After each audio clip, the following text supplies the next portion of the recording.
Welcome to Woodstock City Council. It is Thursday, November 19th, 2020. This is a virtual council meeting. The meeting is being held electronically in accordance with Section 238, subsection 3.3 of the Municipal Act and Section 16.6.24 of the City of Woodstock Procedural Bylaw. This meeting is being live streamed on the city's YouTube channel, and a recording of the meeting will also be posted on the city's website following the meeting. An agenda of the meeting can be found on the agendas, meetings, and minutes page of the city's website. Councilors will be raising their hands in view of the webcam when moving a motion, requesting to speak, and when a vote is being taken. If a member of council is disconnected or having technical difficulties, we'll take a recess in order to attempt to rectify the issue. If technical difficulties exist that prevent the meeting from continuing, the meeting will be adjourned and reconvened at a later time. If a councilor needs to leave the meeting at any time, they are requested to inform the clerk. And I'll now ask all of the councilors to turn on their web cameras, and we'll get down to work. So any disclosure of conflict of interest? Councillor Fraser. Thank you, Your Worship. And I just wanted to declare a conflict of interest in the closed session meeting this date with respect to agenda item 4, subsection 1, industrial land update. Thank you. Any further disclosures? Seeing none. Any disclosure of new business? Matters arising from the minutes? Then we'll go with our minutes from the November 5th, 2020 regular council meeting. Councillor Talbot. Thank you, Worship. Moved by myself and seconded by Councillor Accioni that the minutes of the regular meeting of Woodstock City Council held on November 5th, 2020 be adopted. Thank you. Any errors or omissions in the minutes? Seeing none, you've heard the motion. All those in favor? And carries.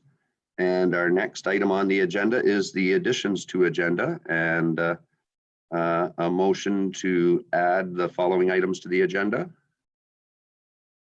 Thank you, Your Worship. Moved by myself and seconded by Councillor Schattenberg that the following items be added to the agenda.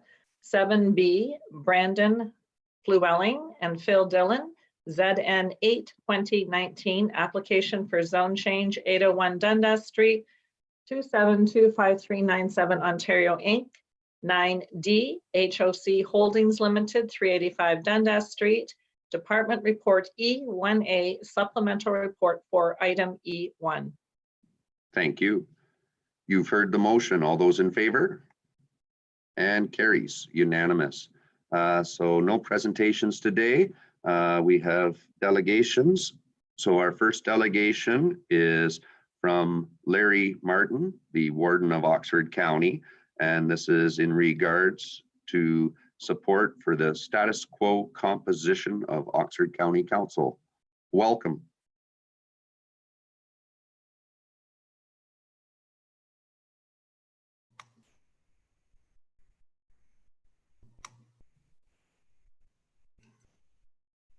Okay.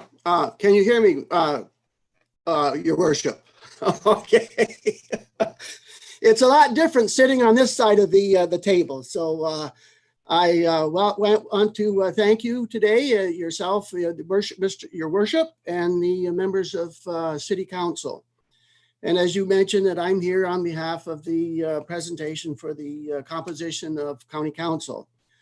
In October, I've wrote down some notes today so I don't forget some, because I do have a tendency to not say as much as I want to, but I've got notes, so just bear with me. I'm not used to this side of the table, so please just hang in there.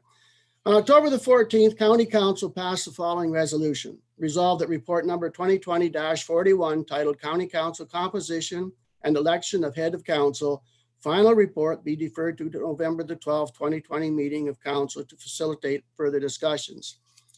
That resolution is one of the reasons why I'm at your meeting today. That and the other reason I am that I really feel strongly that Oxford County has something worth preserving. It may not be perfect, but it's the best system I have seen in my years in the municipal politics. I've had it mentioned to me by other neighboring politicians that they wish they had what Oxford has. During the regional review, I had others mention that the province wanted to do anything with Oxford County. They should hold us up and say, this is how a two-tier government should work. In 2019, the province initiated the regional review. It was no secret the primary focus was to eliminate the number of municipal politicians in the regions under review.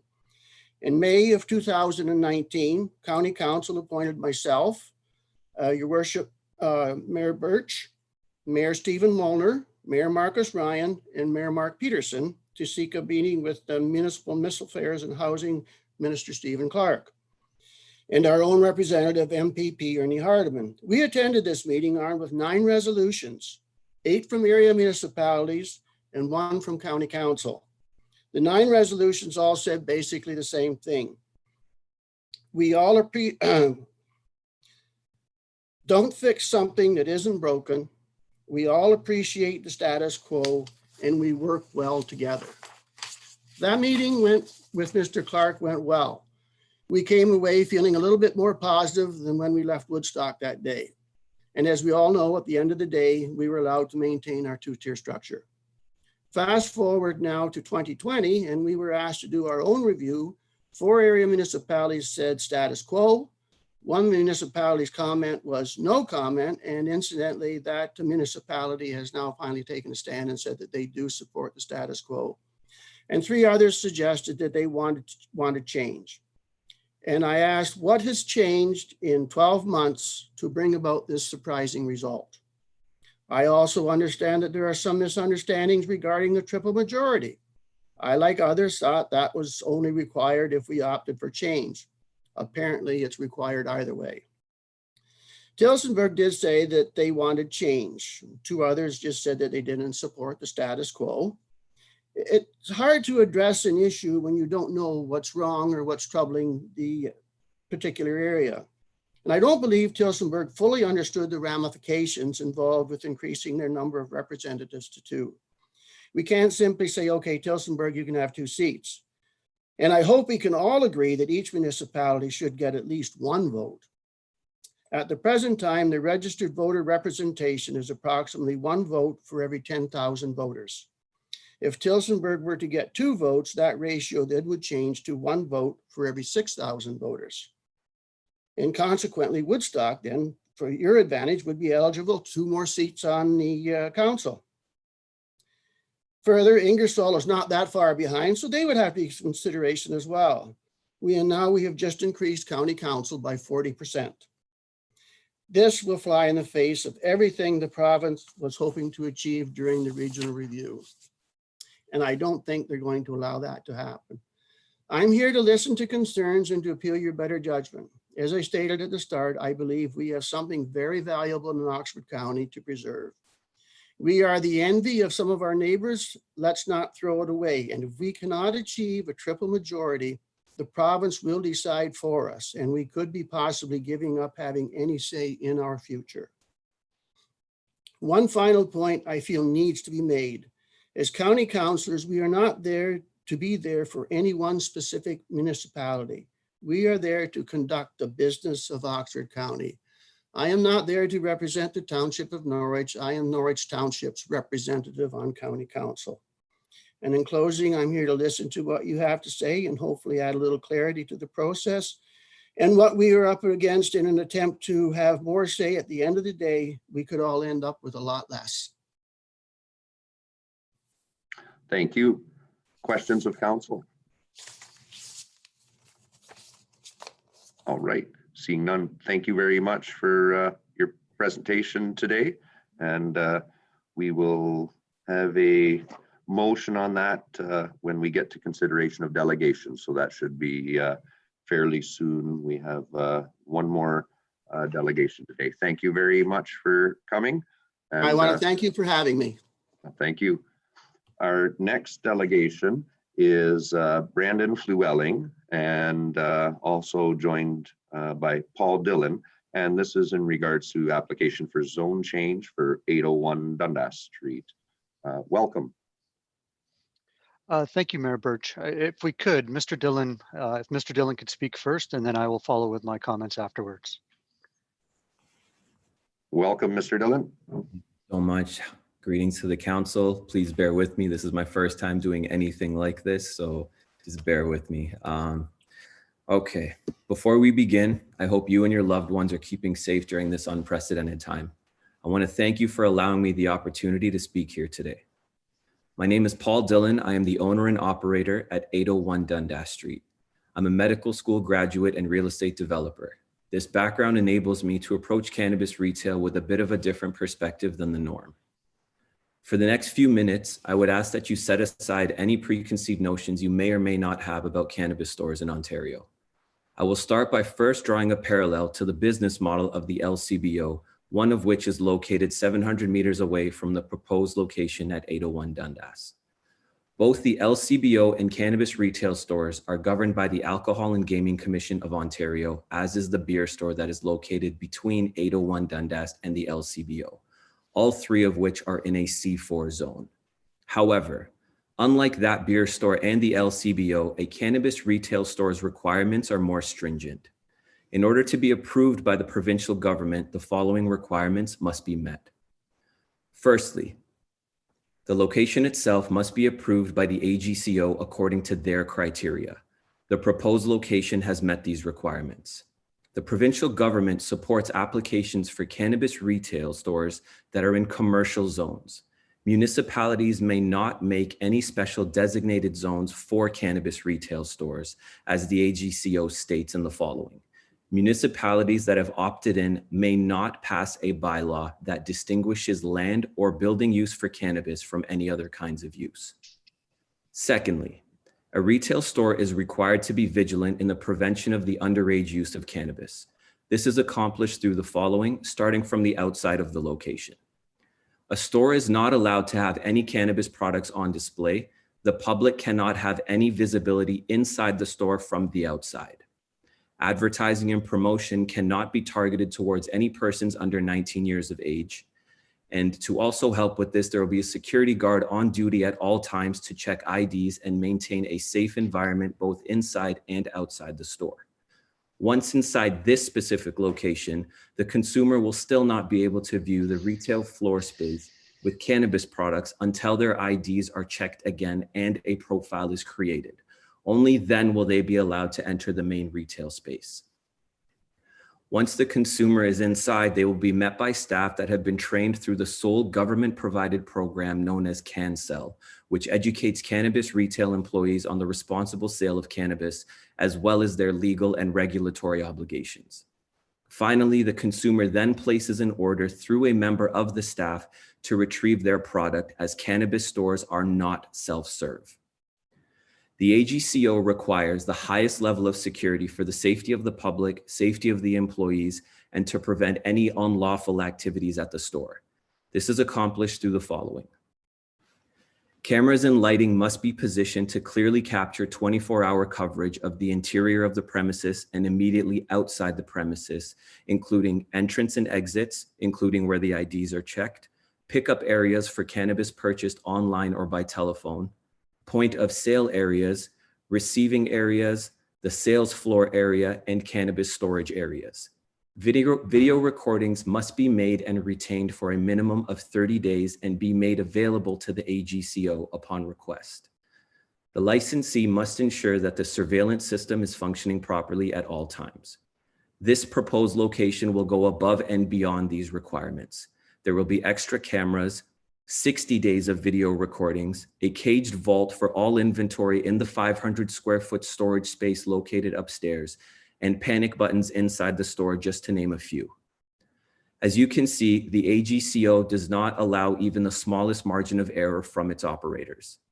All of these regulations are in place because cannabis is a drug, as confirmed by federal legislation. According to the Drug and Pharmacies Act, the definition of drug in subsection 1 of the Drug and Pharmacies Regulations Act is amended by adding the following clause. Cannabis, within the meaning of the Cannabis Act 2017, other than cannabis produced or obtained for medical purposes under applicable federal law. As this store will sell cannabis, not only does it meet the commercial zone requirements put forth by the AGCO, but it also meets the current C4 zoning requirements as a drugstore is an allowable use. In addition to these requirements that have been met, the proposed store is approximately 2,000 square feet on the main floor and 500 square feet upstairs, while most retails average between 500 to 1,000 square feet on one level alone. A few advantages of this are as follows. During COVID, social distancing can be maintained comfortably. Secondly, there's plenty of parking in the plaza to make it an easy single-purpose shopping trip. And third, it is much easier to deliver a unique store experience and allows for the opportunity to create educational workshops for the public to be held at the store itself.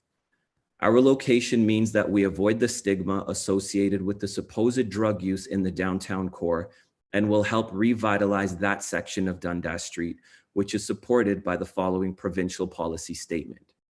Further, according to section 1.71, long-term prosperity should be supported by maintaining and, where possible, enhancing the vitality and viability of downtown and its main streets.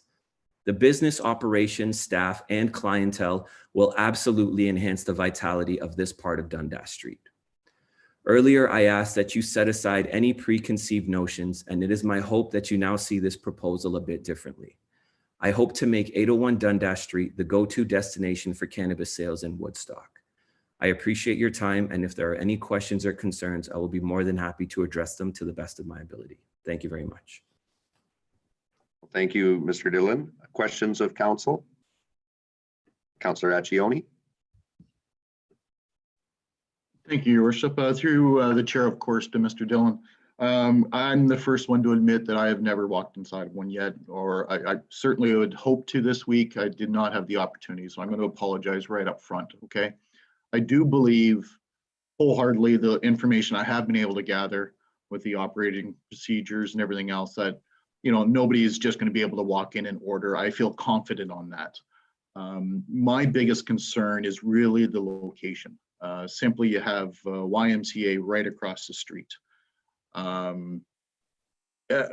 Bringing back to one thing you did mention about you're not being able to advertise to 19-year-olds, of course, my concerns are what kind of signage, what kind of things are going to be outside when you're literally across the street from a center for youth. Is that some kind of conflict with the act? Like, I just don't really understand. You must have some kind of signage. Absolutely. Through to the councillor. So our proposed location specifically, you'll notice if you do look at other dispensaries, what you'll see mainly is a big cannabis leaf located. My plan is to, we do need to have that, but with regards to the logo and the outside signage that I'm working on, it's very, very minimal. It's called, actually, the proposed store name is called The Garden. Cannabis leaves aren't even included in my logo as is. Standing from outside across the YMCA looking in, you actually can't see anything as it will be brushed glass that you can't see through to the other I believe that's required. Absolutely. My other, I guess I would say my rebuttal to that is that the main thing is that we want to avoid any sort of effect or influence on any underage people, which is, I agree with you, the YMCA will have youth there for sure. According to the AGCO, it's not classified as a school, which is why the location was approved according to their regulations. But further to that, in my C4 zoning currently, I can open a beer store, I can open a bar, and I can open a nightclub. I know, yeah. All three of them. So if you were to view this, and like I said, to kind of draw a parallel to an LCBO, absolutely it is across from a YMCA, but this isn't Las Vegas. I'm not going to be creating any garish signs, bright lights, anything like that. I'm not even allowed to advertise and promote it properly. The main advertisement is just that it will be listed as a legal dispensary. If I can continue, Your Worship. You mentioned 2,000 square feet. That's a big store. It is. If you can't display your product, what other products are you going to be displaying inside them? Inside the store, you must have something. Yeah, absolutely. Inside the store, outside of just cannabis flower, now there's a number of products that are being brought in. with regards to CBD makeup, chapstick, edibles, any consumables, beverages, things like that. The reason I wanted such a big store is this is the flagship store. It also, during this pandemic, I've noticed that a lot of the other dispensaries that are smaller are going to have a lot of problems being able to actually deal with their clientele. I expect to see a lot more lineups outside, a lot more people waiting, and especially during the weather like this, that's not something that's favorable for the business. This being my retail plaza as well, I wanted to make a very good first impression with regards to the city and the overall cannabis industry in pursuing this venture. So doing this larger main floor, a big benefit that I mentioned was also being able to hold educational workshops on the safety of cannabis and just providing enough information that people can make their own educated decisions on whether or not this is something that favors their lifestyle or not. I wouldn't be able to accomplish that in 500 square feet, especially with all the requirements of where I'm going to put my vault, where I have to store the inventory that will also be on the main floor. I have to have an office, a main office for my manager, bathroom, and a lunchroom for my employees. So if you take if you take all of that into consideration, it's much too small to operate the way that I was looking to operate this, which is different from most other dispensaries. I am looking to make this more of a high class, more polished, more of a classy type of experience for the consumer, not just a place to come and pick up weed.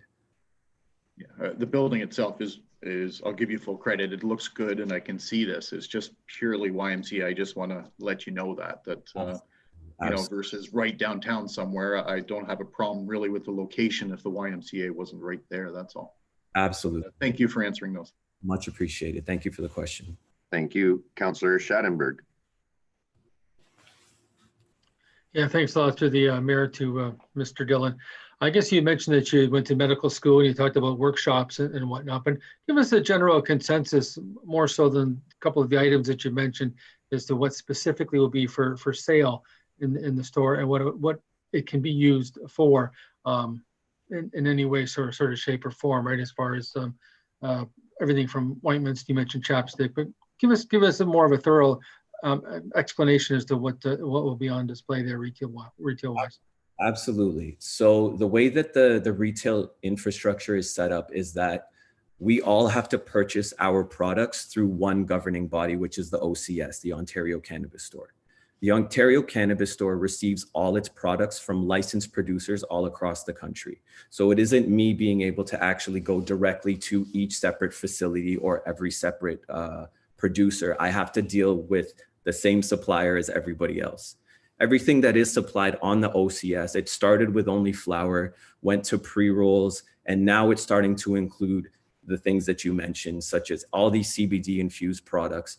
And actually, according to the sales, flour is the least amount of things that are purchased. It's mainly consumables that they're showing that consumers are gravitating towards more. Out of this, let's say, I'm not sure if everyone's familiar or not with the two main constituents of what cannabis is made up of, but it's THC, which is a psychoactive ingredient, and CBD, which is more viewed as the medicinal side of things. It's been proven over and over. There's been medical reports showing that CBD is being used worldwide as a replacement for most anti-inflammatories. Cannabis sales over here are showing that 75% of the products are actually CBD products and only 25% are involving THC, which is also in support of why I do like this location a lot. Because with the surrounding area, I can reach out to those that are 30, 40, 50, 60, 70 years old and older than that to kind of help, like I said, give them an option to replace any of the over-the-counter drugs that they're used to using that may not be providing the best solutions to their problems and their pain management. And I guess the main thing that I want to do with my background, after seeing what Western medicine does, I do know that once you treat one problem, unfortunately, with a lot of medicine, you then have to deal with side effects and other problems, loads on the liver, load on your kidneys, et cetera, et cetera. In this way, from my studies and the medical reports that we have, I'll be able to educate the public on letting them know that CBD can accomplish a lot of the things that you're taking medicine for without such loads and without such side effects. So that would be I guess that would be my answer. I hope that that helped and clarified. Thank you. Further questions of council? Councillor Accioni? Thank you, Your Worship. Again, real quickly, Mr. Dillon. So I just want to make sure I'm clear. Even with all these other products and the education piece and everything else, everyone has to be 19 years of age to be able to walk into the store? Absolutely. And outside of like, What? outside of what I was mentioning, where it's just most dispensaries are going to check your ID once. For us, we're going to have it twice. And even when you're in the store, there will be a wall locked off where until you're actually signed up and you have a legitimate profile with us, you cannot see a thing, not a single thing. On top of this, I forgot to mention, if our security guard or any member of our staff sees someone that may or may not be intoxicated and we have that doubt, we have the right to refuse that person, and we will do so. Okay, what brings me into my next little part of the question, of course, is you mentioned a panic button. Yep. Of course, brings fear of, thieves and robberies and everything else. Is that the main purpose of this? Absolutely. It's to add more security to it, to kind of, I guess, to dissuade anybody from making any attempts of coming into the store. During our operation, our hours of operation, our main floor will have some inventory, but as soon as we're closed and whenever we do have to bring inventory, we have to lock down the store entirely. And it needs to be brought in through the back door. Any inventory that's on the main floor will then be taken upstairs and put into the caged vault. The panic button is definitely there. It's an extra source to have a good relationship, a working relationship with the Woodstock Police Department as well, and to kind of just take care of the public safety in general in case a situation does arise. We want to be prepared for it as opposed to not having any real control over the situation. Okay, thank you. Thank you. Councillor Talbot? Thank you, Your Worship. Mr. Dillon, you said you're a medical student. Are you still in studies? Are you planning on going through to become a doctor and then using this as part of your business that you're looking at? I'm actually a med school graduate. I completed it. I'm now 34 years old. I completed it when I was 27. Studying it, to be honest, my initial hope was to get into building hospitals. Unfortunately, one of the things that was said to me when we attempted to do this was, you'll make the most money off the cancer ward. That's not why I'm here. My purpose in life is not to sit here and make money off of people's ailments. That is not what the medical profession teaches. And I found that everything that I studied with regards to Western medicine, it's definitely required, but I do feel like more knowledge and use of this side of things, I was able to parlay my degree into this to kind of help both sides, where I could bridge the gap between what I guess people would view as a new form of medicine or a new form of pain relief, with a bit of a reputation where I can actually speak from both sides of the fence. So it was definitely a part of my plan to get into this for that purpose. Okay, so there's not going to be any clinic opening up there at any point in time. Okay, thank you. Thank you. Further questions of council? All right, is there anything else you'd like to add, Mr. Dillon, at this point, or should we hand things over to Mr. Flewelling? That is all. Thank you so much for your time. Thank you very much for your time. And I just want to say, after all the years of seeing that site sit empty and knowing the remediation that was required from the former Canadian Tire gas bar that had been there, just want to say what a great job you did on that building. It's a class act.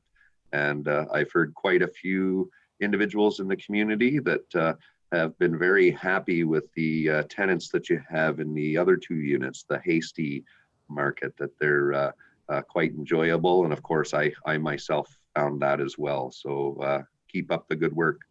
Thank you so much. Mr. Flewelling, welcome.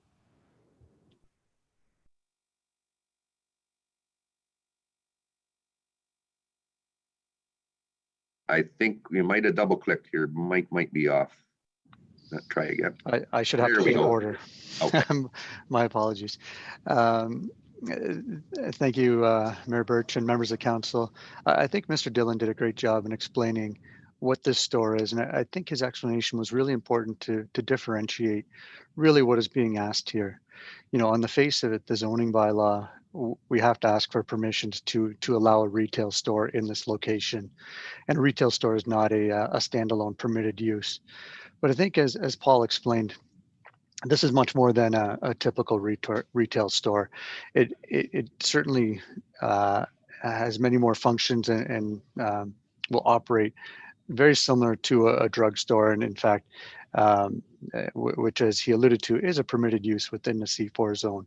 He's going to have non-prescription medicine.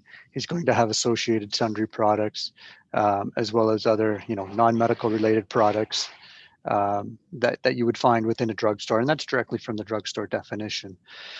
As I said at the public meeting on Monday evening, the function of this store is really important to realize that it's not a typical retail store, and that's where we run into the differences of opinions between myself and county planning staff as far as the permissibility of this store, this use within the service commercial designation of the official plan.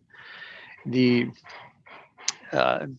official plan really looks to, let's put all the retail uses downtown as much as possible, and separate retail uses. Larger scale retail uses were promoted in the big box area, if you will, but a minimum threshold was set to keep them distinctive and different from what might typically locate in a downtown. This is, it is a destination type of, or a single trip type of retail store. Very similar to, as Mr. Dillon said, it really needs to be viewed in the same light as the brewer's retail, as the beer store, or as the LCBO. It is a place where people will seek out specifically for this use. It's not something that's built off of passing traffic or reliant on downtown foot traffic.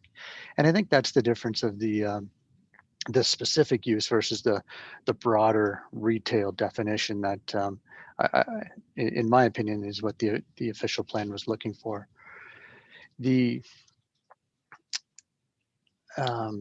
I guess, I can't speak any more clearly than Mr. Dillon did about the operation of the store and understanding why this is different and how it's different from other retail uses. We are seeking a site-specific zoning bylaw amendment to allow a retail use in this location. And the AGCO does not allow the regulation of areas just for cannabis retail stores. So we're being obviously very upfront as to what the retail store's purpose is. It is going to be a cannabis retail store, but it's not a typical retail store in the as I would say in the eyes of the official plan. We certainly hope council can see the difference between what is requested and what the official plan has envisioned, and would certainly like your support for the site-specific zoning bylaw amendment to allow a cannabis retail store in this location. I would certainly be happy to answer any questions that you have, and we'll go from there. Thank you. Thank you. Questions of council for Mr. Flewelling? Seeing none, thank you very much. And we'll move along here. So consideration of delegations. We have the delegation from Oxford County, Larry Martin, regarding the county composition. Councillor Tate.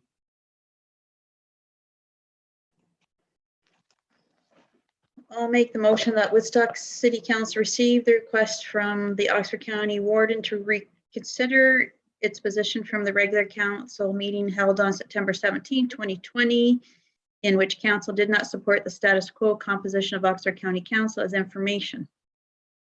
And Thanks. That's it, right? Yeah. Thank you. And a seconder, Councillor Lauder, and discussion.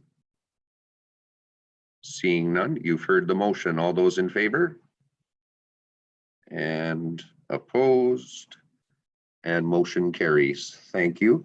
And we don't need a motion on the other presentation. We'll deal with that on our planning agenda here.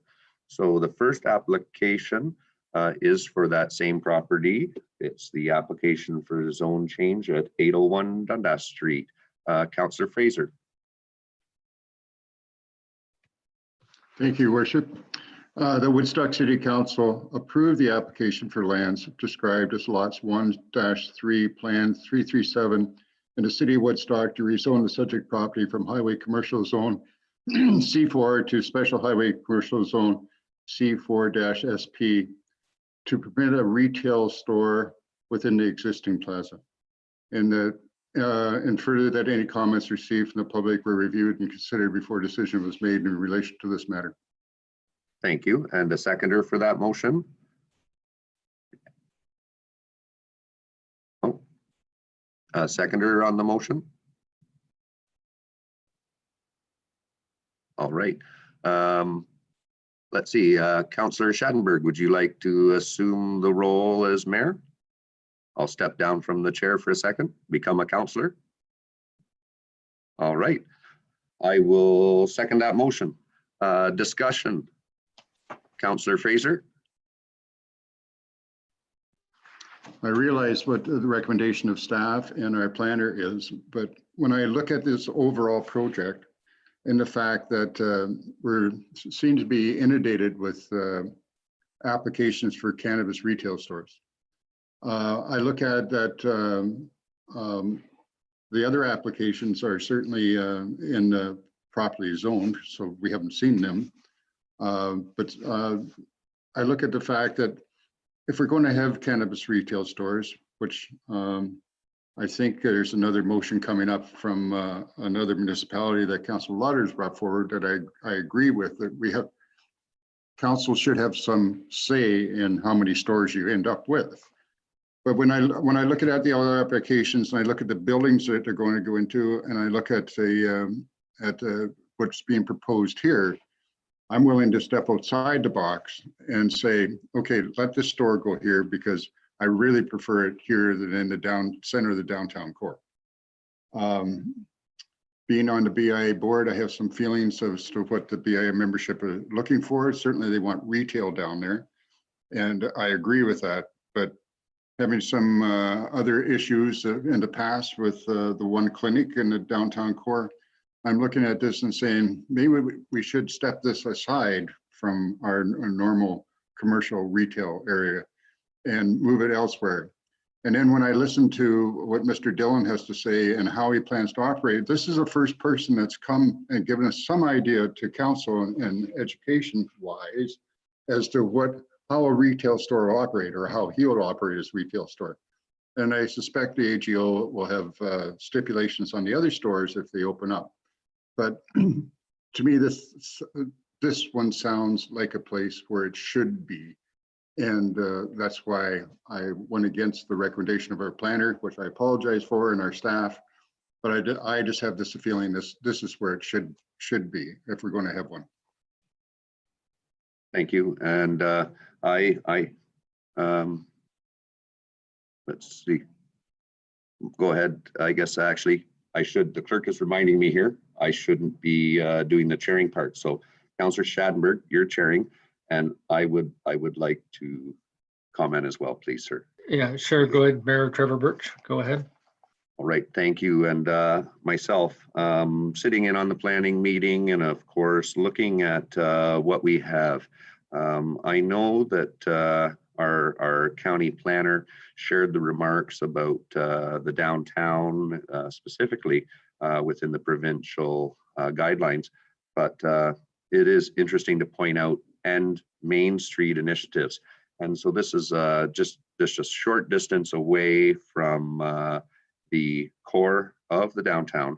And when we look at those other locations, so such as the Giant Tiger Plaza, their zoning works for this type of store, where Shoppers Drug Mart is, of course. And we did hear that the definition under federal guidelines as well as the provincial, it is recognized as a drugstore that sells medicinal prescriptions as well as non-medicinal, and of course some that are prescription and some that is recreational, like over the counter, that there's also medical devices that are sold, other sundry products, the cosmetics.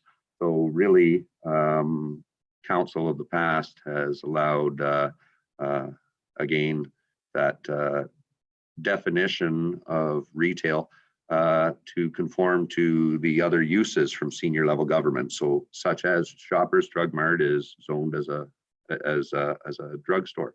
It fits within the retail. And we have the concessions on the for the Brewers Retail as well as the LCBO.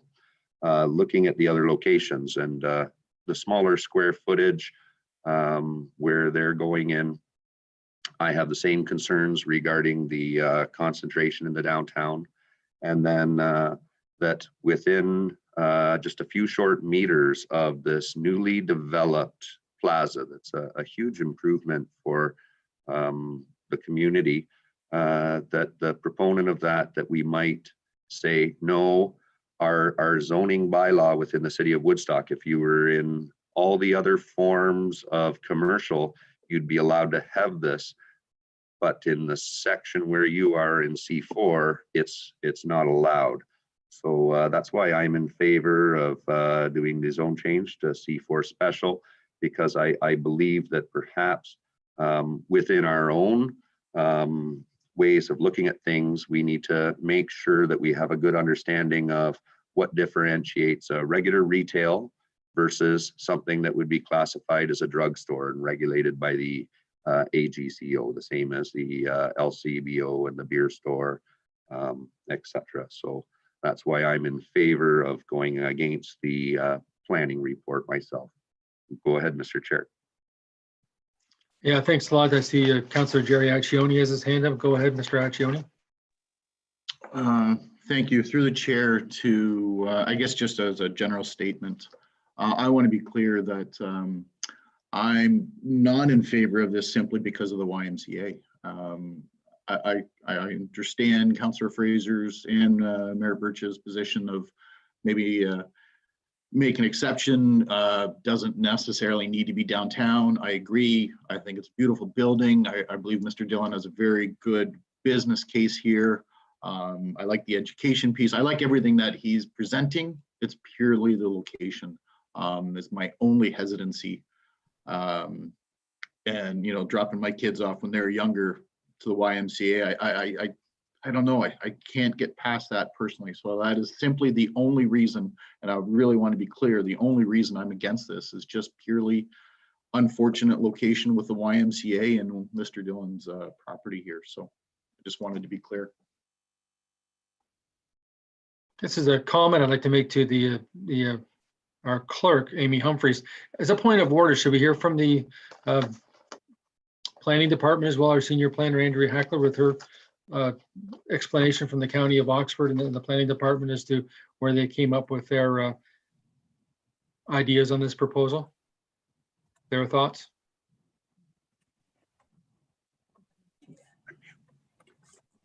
Thank you, Chair. Through to the question, that would be the prerogative of council. So in this particular case, as mentioned, the motion on the floor is in contrary to the planning motion presented or the recommendation presented. So if council would like to hear from the planner, they're certainly welcome to ask her, but there would be no requirement.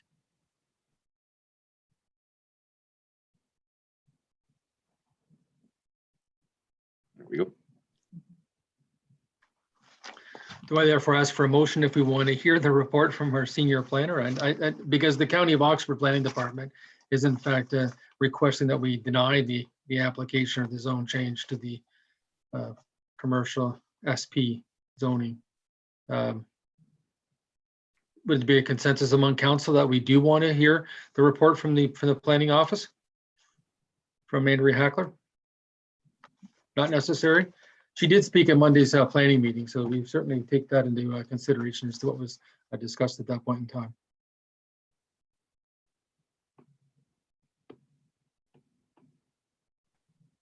Any other comments on the motion then? We've had discussion. Just to reiterate your motion, then to Councillor Ron Fraser, the motion is to therefore to deny the zone change or to accept the zone change? Accept. Accepted the zone change was my motion. Mr. Chair. Okay. The City of Woodstock accept the application for lands described as lots 1 to 3 plan 337, the city of Woodstock to rezone the subject property, therefore to accept the application change or the zone change. All those in favor?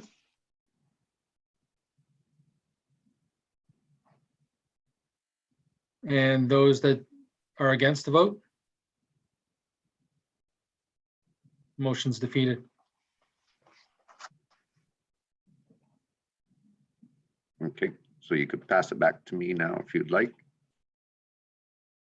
Yeah, at this point in time, we're back to the chair for our mayor, Trevor Birch. All right, thank you very much. So with that, then we wouldn't need to do a subsequent motion to deny with that one standing as approving being denied, but we could for procedural, just to make it fully transparent. So if I could have somebody make the motion as presented from our planning staff, Councillor Accioni, and a seconder will be one of the others. There we go. We'll go Councillor Schadenberg. Go ahead, Councillor Accioni. Thank you. Through the chair, that Woodstock City Council deny the application for lands described as lots 1 to 3, Plan 337 in the city of Woodstock to rezone the subject property from Highway Commercial Zone C4 to Special Highway Commercial Zone C4 Special to permit a retail store for the sale of cannabis in a 232 meter square, 2,500 foot squared commercial unit within the existing plaza. And further, that any comments received from the public were reviewed and considered before the decision was made in relation to this planning matter. Thank you. You've heard the motion. All those in favor? And opposed? And motion carries. Thank you very much. Next one on the agenda is the application for consent and zone change at 1256 Parkinson Road. And looking for a mover on that one. We will go Councillor Accioni. Moved by myself, the Woodstock City Council approve in principle the zone change application submitted by JJZ Developments, Inc., whereby the lands described as Part Lot 15, Concession 2, in the city of Woodstock, known as 1256 Parkinson Road, are to be rezoned from Restricted Industrial Zone M2 to General Industrial Zone M3 to eliminate the split zoning on the severed lands. And further, that any comments received from the planning public were reviewed and considered before the decision was made in relation to this planning matter. And further, that Woodstock City Council advised the Land Division Committee that the city supports the proposal to sever the subject property subject to the following 8 conditions, if I may, listed below. Thank you. And a seconder. And we'll go with Councillor Schadenberg and Ms. Hassler, welcome. Thank you. So the application before council today is an application for a severance as well as an application for a zone change, and it's for lands located at 1256 Parkinson. I'll just share my screen here so everyone can take a look at the property. So the applicant is proposing to create a vacant industrial land on the subject property and retain industrial lands for similar purposes. The lands to be retained are currently, they currently have a building on them, but the building is vacant. And the applicant is proposing to establish a trucking operation on the lot to be severed. And that is under the M3 zone, that is a permitted use currently. The applicant is also proposing to rezone the subject land, and simply what they're looking to do is to eliminate the split zoning. So council will see that there's an M2 zone on the northern portion of the property as well as an M3 zone. And so they are just looking to make the entire property to be zoned M3. And then that would facilitate the development of this site. I should also note that the zone change would be a condition of the approval of the severance application that is before council right now. The lands are located in the Commerce Way Business Park. The subject property or the proposed use is in keeping with the policies. Both properties are being are of a sizable size that they can facilitate the development of industrial uses that are promoted in the Commerce Way Business Park. The application was circulated to a number of agencies, and as Councillor Accioni pointed out, there are a number of conditions that staff have requested. All of the conditions are fairly standard. I should point out that Oxford County Public Works has indicated to the applicant that they are not supportive of access for traffic to Parkinson Road. They feel that adequate access can be achieved to Commerce Way, and it would be safer. They fear that there could be sightline issues and safety issues if the applicant is providing truck traffic going out onto Parkinson Road. That conversation has been had with the applicant, and the applicant is agreeable to not proposing an access onto Parkinson Road. Staff are supportive of both the severance and the zone change. We feel that it's a good use of underutilized lands. We also feel that it's promoting economic development, creating more jobs, so facilitating economic activity, and the uses are in keeping with the existing zoning, and the lot sizes are adequate to facilitate any of the uses promoted in the M3 zone. And so in light of that, we'd recommend that the severance application be given favorable consideration, and we recommend that the zone change be approved in principle.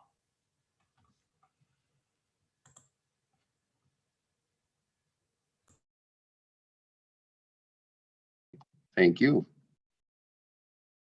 Questions of council? And seeing none, you've heard the motion. All those in favor? And carries. And our next item, thank you very much, Ms. Hasher. Our next item on the agenda is consideration of correspondence. Councillor Lauder. Thank you.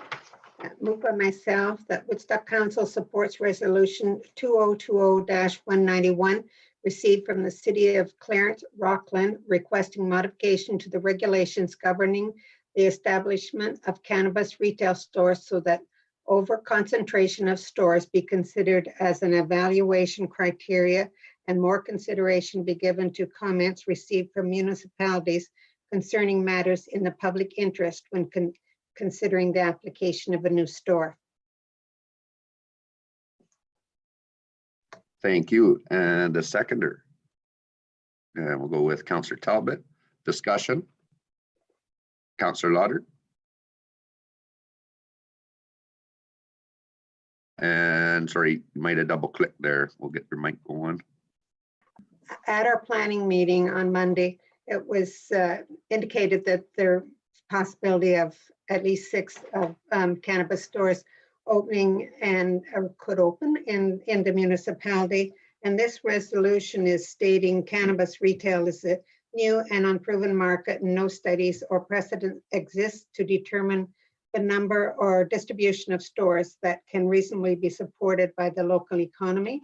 And this is a concern, I think, across many municipalities. And so that's why I brought this forward. Thank you. Further discussion? And Councillor Accioni. Thank you, Your Worship. I am in favor of this, though I don't think our role as city councilors should dictate what companies are going to be successful or not. I certainly have concerns with the influx of interest and all of a sudden all these stores, and any more control we can have to maybe controls any powers we have, or at least anything we can use to eliminate at certain locations and everything else. I think we should, or we do need in this case. So in this case, I am in favor. Thank you. Councillor Lauder.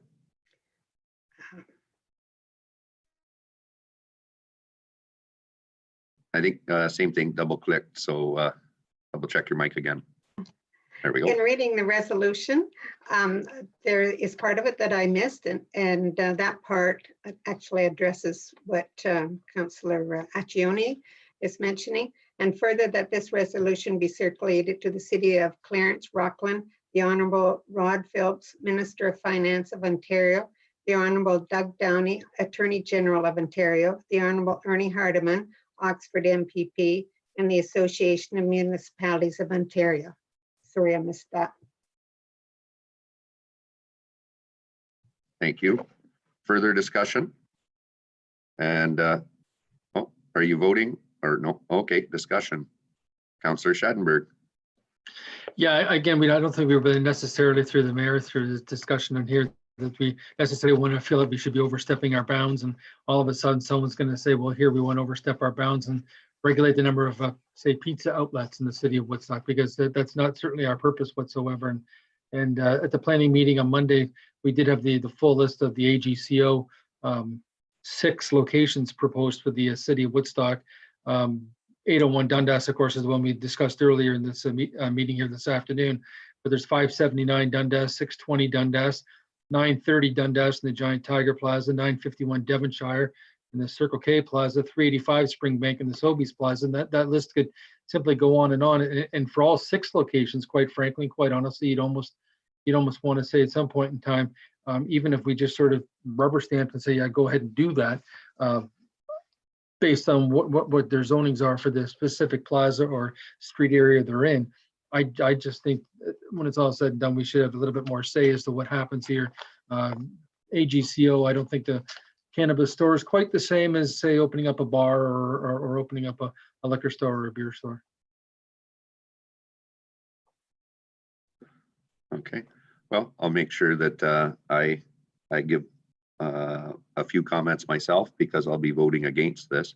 I do believe that again, it is not a slope I want to go down myself in a free market economy where people jump through all of the hoops and red tape of bureaucracy to run businesses that provide jobs, income, products. I don't know how many car dealerships are too many, how many pizza joints are too many. It doesn't really matter, in my opinion. Anyone who wants to be an entrepreneur and can get through the red tape, they should be allowed to do it, and the market will determine whether or not there is too many in any one area, as they'll be unable to maintain the profitability that's required in order to continue the operation. I do understand what the intent here is, but I'll be voting against it myself. Any further discussion? Seeing none, you've heard the motion. All those in favor? And opposed? And motion carries. And the next item of correspondence to be added is regarding the Accessibility for Ontarians Disability Act with the website support. Councillor Lauder. I'll move that Woodstock City Council supports resolution approved by the City of Belleville on October 26, 2020, requesting that the province of Ontario provide funding, support, and training resources to municipalities in order to meet the compliance standards of Section 14 of 00 Regulate Reg 191-11 under the Accessibility for Ontarians with Disability Act. And further, that this resolution be circulated to the City of Belleville, the Honorable Doug Ford, Premier of Ontario, the Honorable Ernie Hardman, Oxford MPP, and the Association of Municipalities of Ontario. Thank you. And a seconder. We'll go with Councillor Schattenberg. And discussion. Councillor Lauder. Just a minute here on that one. Their new rules are going to cause quite a bit of expense, I think, for municipalities. And I think that in asking municipalities to take this on, especially during the expenses of COVID, it's good that we can at least apply and see if we can get some funding from the province. Thank you. Further discussion? And seeing none, you've heard the motion. All those in favor? And carries. And we're going to hear a little bit more about the work of our own Accessibility Advisory Committee and all of their accomplishments and the anticipated work coming up in the future. We have another item of correspondence. This is in regards to the funding for community groups and service clubs affected by the pandemic. Councillor Lauder. I'll move that Woodstock City Council supports Resolution 2020-35.16 received from Loyalist Township requesting that local charities, community groups, and service clubs be provided with funding from the governments of Ontario and Canada as a result of the COVID-19 pandemic. And further, that this resolution be circulated to Loyalist Township, the Right Honorable Justin Trudeau, Prime Minister of Canada, the Honorable Doug Ford, Premier of Ontario, the Honorable Dave McKenzie, Oxford MP, the Honorable Ernie Hardeman, Oxford MPP. Thank you. And a seconder on that one. And we'll go with, let's see, how about, well, Councillor Accioni. Discussion, Councillor Lauder. Thank you. As we know, the city grants committee's funding comes from the AGO. And with casinos limited time of operation this year, the funding for the grants next year will be very limited. I'm asking support for this resolution in requesting the province and or federal governments to provide funding available for small local charities, community groups, and service clubs who play such a vital role in our municipalities. Thank you. Further discussion? Seeing none, you've heard the motion. All those in favor? And carries unanimous. And then we have the last item of correspondence, which is the correspondence from HOC Holdings Limited from 385 Dundas Street. And we don't need a resolution for that one. It'll be dealt with when we get to the report under economic development. Let's see. So next up, we will have our overview from the Chief Administrative Officer, David Creary, as well as our Director of Administrative Services, the holder of the purse strings, the one and only treasurer of the City of Woodstock, Patrice Hilderly. And this is in regards to, of course, the capital budget. So I believe we're going to start with the CAO first. Thank you, Your Worship. Thank you. So on behalf of staff, your administration, we're pleased to present council with the 2021 proposed capital budget, along with the 2022 to 2025 forecast capital plan. I'll provide a brief overview of the plan, and Mrs. Hilderly will follow with a explanation of how we propose to finance the plan. I would just remind council that while we're presenting you a 5-year spending plan, council is really only considering approval of the capital budget for the 1 year being 2021 next year. The forecast years that follow that are only conceptual at this point, and council is not approving any spending in any of those years. Council has a special meeting scheduled for Tuesday, November the 24th, so next Tuesday at 5:15 p.m., at which time council will review the budget in more detail, page by page, project by project. And it's my hope that council has been hand-delivered a copy of all of their capital budgets. All your staff has as well. If you haven't, please let us know. The plan is ultimately to approve the capital budget at a council's regularly scheduled meeting of December 10th. The meeting on Tuesday night is a public meeting in the sense that it will be live streamed on YouTube. It will also be available for viewing after the meeting on the city's YouTube channel as well. We will post the proposed capital budget and forecast plan on the city's website later today or early tomorrow morning, so that the public can access it. They can review it if they wish, and they can provide public comment to council as it deliberates over the next 3 weeks before approval at their next meeting. So just into the budget, we'll try and get through this fairly quickly.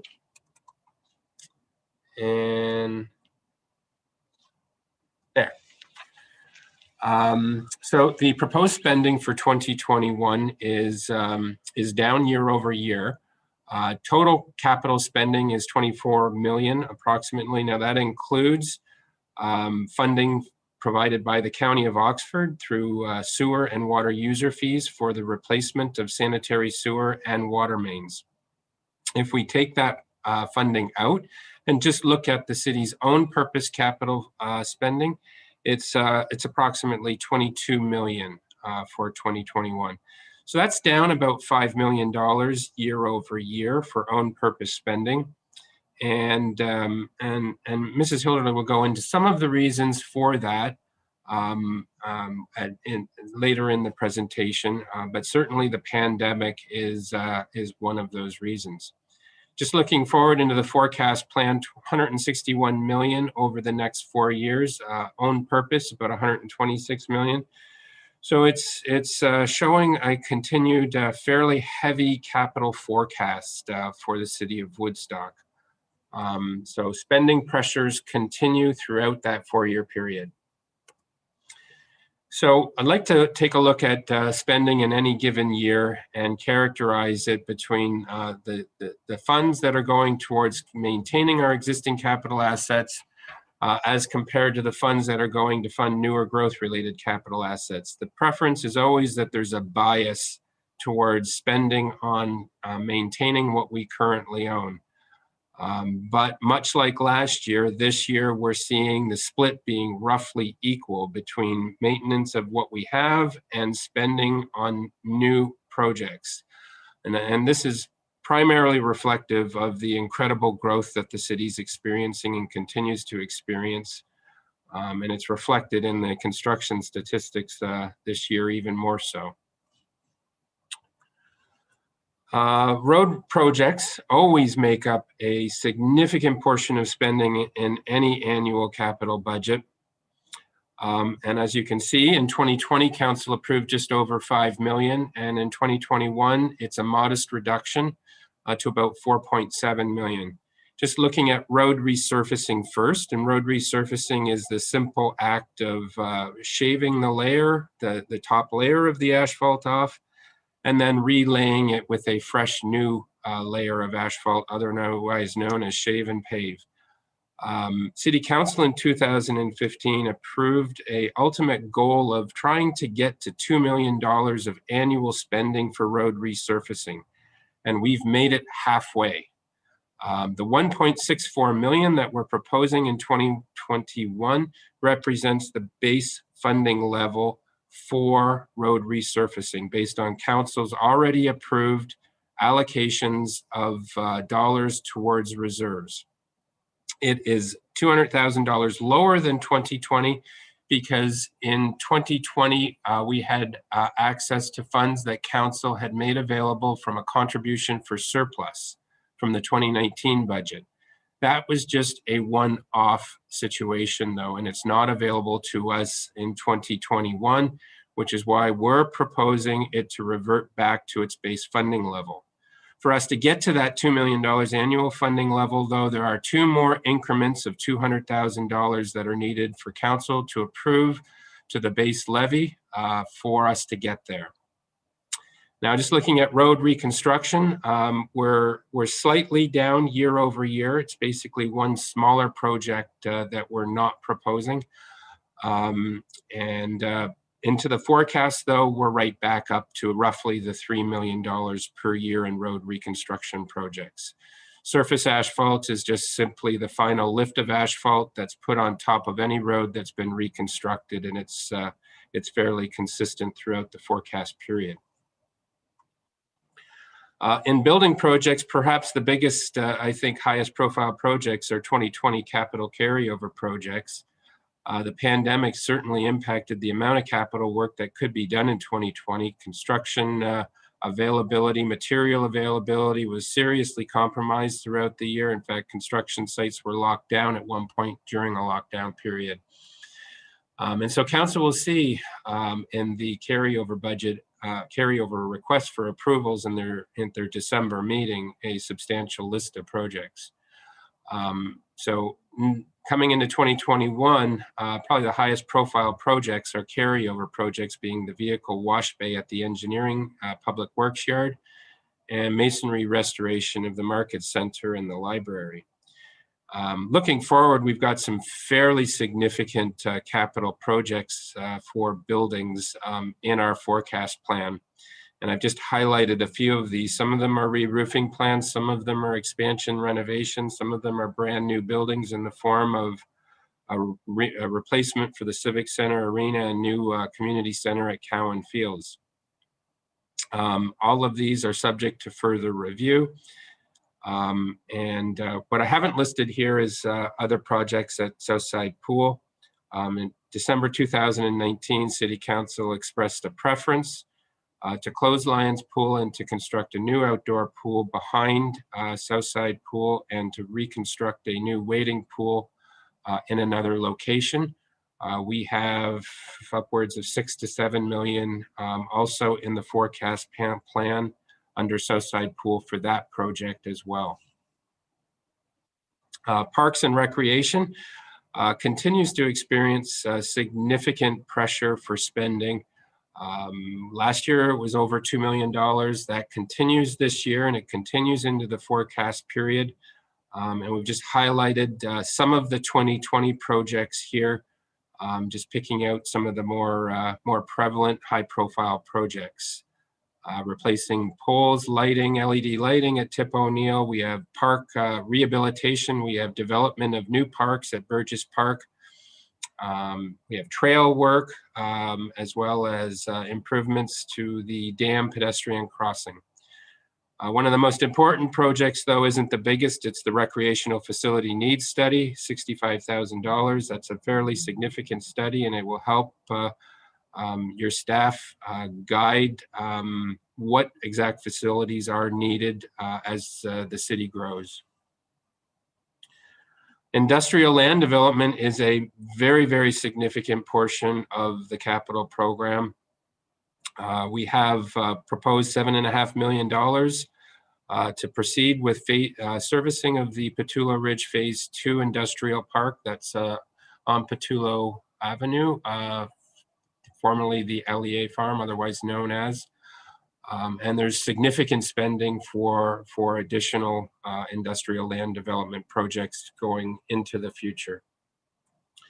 At this point, I will turn it over to Mrs. Hilderly. Thank you. As Mr. Creary mentioned earlier on in his report, we've had significant COVID-19 related impacts, and particularly in the 2020 program on our carryover programs. So you'll see a longer list than you're used to seeing at the next meeting. There are a number of other impacts. The Reserve for Capital Projects has been impacted by $750,000. That's because last year we took half of our estimated surplus of about $750,000, and we set it aside to mitigate the COVID-19 impacts that we were concerned that we would see in our budget. And this significantly reduces the amount that we have to finance the program in 2021.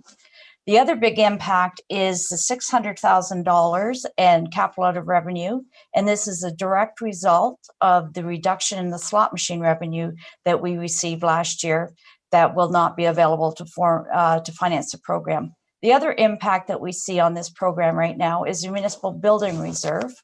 And this is a $250,000 impact, and it's the result of the fact that Hydro One will no longer be leasing our property on Graham Street, and they'll be moving to their new offices shortly. And we did contribute the net revenue from that project, from that rent, to this reserve. Okay, thank you. Financing the capital plan in 2021, we have about $3.4 million capital out of revenue, $13.5 million from our reserves and our reserve funds. So we mentioned $900,000 for debt, and that is all road projects this year. The sewer and water rates that the county sent over to us, $2.275 million for that. and then another $4.2 million for grants. And that's primarily federal gas tax, provincial gas tax, and a number of the new infrastructure programs that have been announced by the province and the federal government. And the last slide is about debt. As council is aware, debt has always been an important tool that we use to finance our needed facilities and infrastructure improvements. At the end of 2020, our outstanding debt is $18,174,000 principal and interest, and of this, $15,400 is principal only. The proposed debt financing of $900,000 in 2021 is for our road program, as I mentioned earlier, and we tend to debenture this much in roads on an ongoing basis. The 2022 to 25 forecast debt financing is $39 million. We have a large number of projects on the horizon for these 4 years that will require debt financing if we choose to proceed. As noted in Mr. Creary's report, our annual debt repayment limit that is set by the province is about $15.4 million.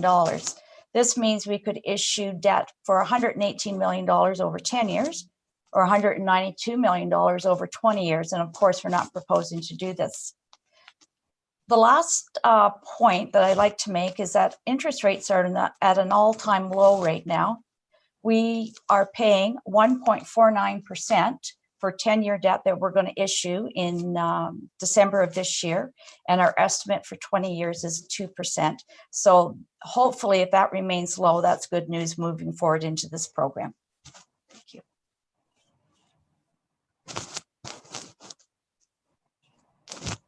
Thank you. Questions of council? Seeing none, we'll have more work coming ahead in our upcoming capital budget meeting. We'll go into quite a bit more detail there. And of course, the community will be able to view that meeting as well. And not to put our treasurer on the spot, I know when we talk about debt and we see large numbers like that up on the screen, a lot of individuals could have a bit of a misunderstanding and become very worried about the debt that we're carrying. And I think to put it in perspective, and I know we did do this once in the past, I didn't give you the heads up this time, but with round numbers, when we look at the total assets that the city manages through our asset management plan and the debt level that we have, and we're predicting it to grow over the future, to put it to a homeowner's level, if your home is worth $300,000 and you have to go get a mortgage for $1,000 and that's your debt level, you're in pretty good shape. I just want to remind the viewers at home that our staff here at the city, combined with this council and previous councils, we've had a very good handle on controlling our debt. And in fact, potentially, as the treasurer already mentioned, at the point where we are tipping the scales on growth and many of these anticipated projects coming up,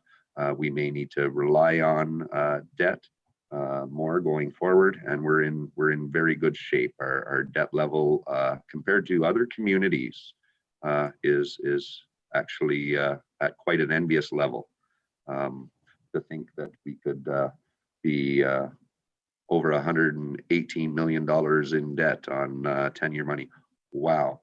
So we are a far cry from any of that. So keep up the good work, everybody. And of course, we don't need any resolution on that presentation. There'll be more to come in the future. So moving right along, our next item on the agenda would be the interim tax levy. So this is the one where we take our 2020 tax bill and give our Treasury Department permission to do the calculations based on that tax bill in order to set up the first half of the year's installments for 2021.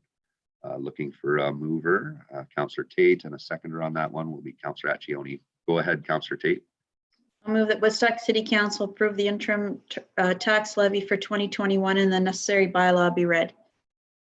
Thank you. And discussion. Seeing none, you've heard the motion. All those in favor? and carries. And next up, and this one too, it's a standard one that we do each year, our temporary borrowing bylaw. And it allows staff, depending on cash flows and timing of payments versus revenues, to be able to utilize short-term borrowing with our financial institution. And it's one that, well, we haven't had to use this year.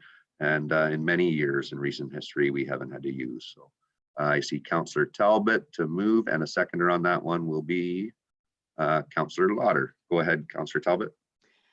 I'll move that Woodstock's council authorizes the temporary borrowing to a maximum of 5 million for the year 2021, and that the necessary bylaw be read. Thank you. And discussion? Seeing none, you've heard the motion. All those in favor? And carries unanimous. And the next one is the statement of revenue and expenditures ending for October 31st, 2020. Councillor Schadenberg, and the seconder on that one will be Councillor Fraser. Go ahead, Councillor Schadenberg. Woodstock City Council received the statement of revenue and expenditure and the statement of capital expenditures for the period ending October 31st, 2020 as information. Thank you. Discussion, Councillor Schadenberg. I know I'm trying to do some homework for this meeting and looking over the several pages. And of course, the agenda is fully on the internet as well. But I did have a chance to talk to our Director of Parks and Recreation, Brian Connors, and kind of wanted to give us a bit of a heads up as to how things have kind of been different in COVID-19, and in specific case, the city's use of the Civic Center arena. So I'm thinking both of arenas and aquatics in this case for Brian Connors to maybe give us a comment into the differences in expected revenues and expenditures versus what's happened in revenues and expenditures. Your worship, through to the councillor's question. The community complex right now, we're looking at revenues of about 70%. Participation is probably around 50%, but the revenue is around 70% starting in September, kind of our fall program. We're only going with 2 pads and not 3. So the Civic Center right now doesn't even have ice. And we're not planning that until there's need for it. And I don't believe we anticipate that to take place this year. The Aquatic Center, our drop-in programs are about 50%, and that's fairly close to capacity as far as what the COVID restrictions on numbers give us. And lessons are about 30% as far as revenues go. And again, we're pretty close to capacity given our numbers and what we can actually put through the building now. And also we're about 50% at the Sportsplex as well. And that also has to do with numbers and whether some of the minor sports are going to take place at all. So there's definitely a large effect on revenue and participation. Thank you. Further discussion? Councillor Schadenberg. I just wanted to, I guess, make as much as anything an unrelated comment, but a related comment to this scenario. I talked to Pat Langan, who's been a long-time general manager for Woodstock Minor Hockey Association, and he says the kids are still getting 2 ice times per week. One thing that the parents have been having troubles, maybe not troubles getting used to, is 1 parent per 1 child in the arena at any given time. But the big compliment that Pat Langdon wanted to pass along to everybody is just the amazing staff work that's been done for sanitizing the arenas and the dressing rooms, especially between every usage, and how well everyone has adapted at the arena to the changes through COVID-19, especially through the different protocols that have happened. So that's my opportunity to pass along a compliment from the Minor Hockey Association to Brian Connors and the full staff and Darren Hall at the arenas that's been going on. Thank you. Councillor Fraser. Thank you, Your Worship. And through to Mr. Connors. Cold weather setting in, winter's coming. Cowan Park and the walking track. Maybe you could comment on that more for the general public than in my interest. Your Worship, through to the councillor's question, the walking track at this stage that we're in currently is open. We have closed the middle lane, so you can either walk on the inside or the far outside to stay now 3 meters away from everyone else. And staff is also there to make sure that folks are doing that while they're in the building. So it seems to be working fairly well. And staff keep maintaining their cleaning regimens with touch points as well. Thank you. And I think a very good point. We'll probably definitely be seeing a higher use. Many of our snowbirds, of course, will probably not be able to be walking in those gated communities with palm trees or sand at the beach. So they may be utilizing our facility a little more in the cold months. I saw another hand, Councillor Accioni. Thank you, Your Worship. And I believe this would go through to the City Treasurer. Question on page 25 of this, recovered county road maintenance. We're at approximately less than half of recovered. Is that normal this time of year? We'd recover the rest at the end of the year. I don't see how COVID would affect that at all. Obviously, in a lot of the other numbers in this report, I understand. But that one I don't believe should change. But is that normal? I don't remember that in past years. Typically, it reflects we've billed them twice already. So there's another couple of billings to go through. So it's not unusual. Okay. And COVID wouldn't impact that. No, I wouldn't have guessed that. That's the rest of them I can justify. But yeah, that one I would have thought would be fairly consistent. So thank you. Yeah. Thank you. Further discussion? Seeing none, you've heard the motion. All those in favor and carries. Next up, we have our engineering, and this is on the parking of recreational and utility vehicles in residential areas. And we'll go with Councillor Fraser and Councillor Talbot as the seconder. Or no, so Councillor Fraser and Councillor Tate as the seconder. Go ahead, Councillor Fraser. The Woodstock City Council directs staff to initiate a zone change application to amend Section 5 of the Woodstock zoning bylaw regarding the parking of recreation vehicles and utility trailers to implement option 3. And further, that the City Council direct staff to take necessary steps to amend Section 5 of the Woodstock zoning bylaw to prohibit the occupancy of parked recreation vehicles on residential properties and amend the parking area surface requirements. Thank you. And discussion. Councillor, we'll start with Councillor Fraser and then Councillor Tate. Possibly to start with, Your Worship, maybe we could have our city engineer comment on the report and on option 3. I had to refer back to the report myself, and I see our city engineer is on here. And welcome. Welcome. Thank you. Your Worship, through the councillor, yes, as you may remember, there was a delegate came in May who wanted some changes to the RV bylaw, and so staff was directed to take a look at it. We had 4 options. Option 1, to leave things the way they are. Option 2 was basically the request of the delegate with some changes, which basically allowed an RV or trailer to be parked in a front yard through May through October in the summer. Option 3 basically limits to 72 hours per month through the months of May to October. And then there was a 4th option, which basically allowed it, but it then the RV had to be 6 meters away from a property line. Thank you for that clarification. Councillor Fraser. Thank you, Your Worship. And just on that aspect, I was putting forth option number 3, which allows 72 hours for an RV to be parked for 72 hours per month at a residential spot. There's still concerns from a lot of the public about, well, 2 concerns. One concern is certainly the part of the public that brought this forward to start with, and the ability to have their RV on their location.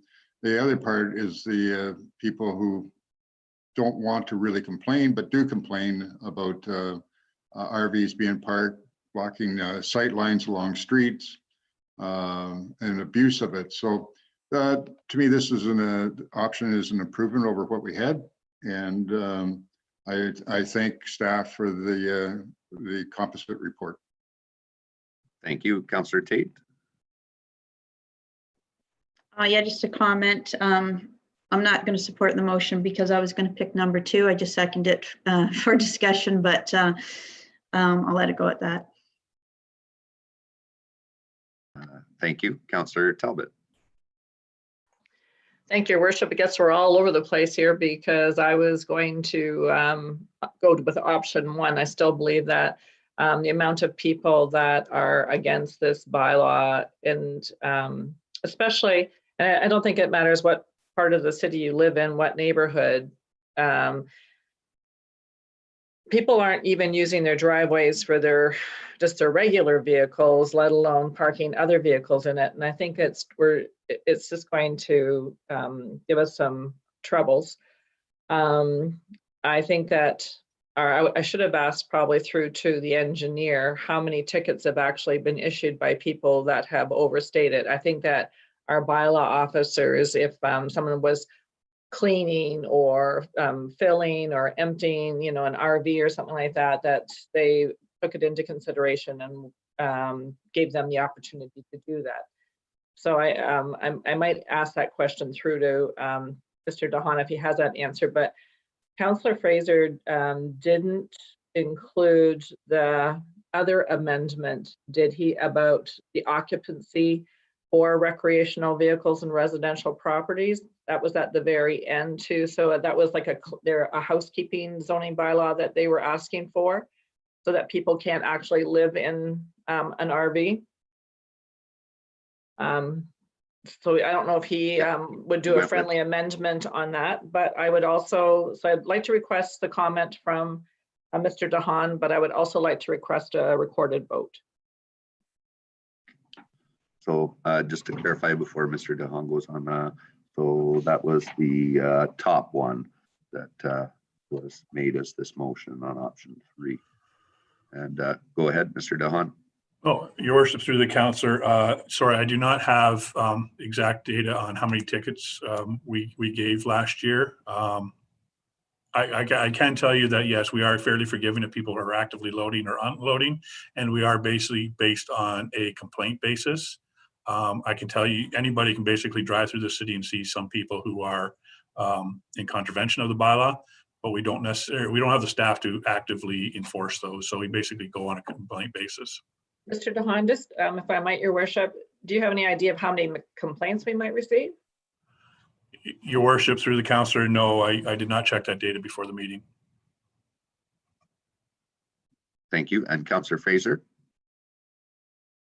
Yeah, I did read in that second paragraph about the amendment of section 5 for prohibit occupancy of parked recreational vehicles. So I read that both paragraphs. Thank you. Yes, so that did include the and further regarding occupancy. Now she's also asking, I think it was about the housekeeping part that was below. And that would be the and further that City Council direct staff to refer amendments of section 5 of the bylaw and clean that stuff. I think, is that correct, Councillor Talbot? Okay. So after the or, instead of the first part, it'd be that second part and further regarding the housekeeping zoning bylaws. So do you want me to read that in, Your Worship? If the mover and seconder would be fine with adding that on, go ahead. Okay. And further that City Council direct staff to refer amendments to section 5 of the Woodstock zoning bylaw to prohibit the occupancy of parked recreation vehicles or on residential properties and amend the parking area surface requirements to the next housekeeping zoning bylaw amendments. Thank you. Further discussion? And we'll go with Councillor Accioni first, then Councillor Lauder. Go ahead. Thank you, Your Worship. This is I don't think the general public really realizes how many complaints I would assume all of us get as far as RVs and just trailers and everything else here in the city. Though I do understand there is quite a few owners that have them and want to park them on their space, and I do really feel for them. But sight lines and so many other restrictions, because this is still a fairly general statement, I do have some concerns. I was in favor of either going with 1 or 3 if depending exactly. So I will be voting in favor of 3, though things as it is going to be harder to control, and I realize that, and I'm actually going to apologize now to bylaw because I'm sure they're going to continue with a lot more complaints too. But thank you. Thank you.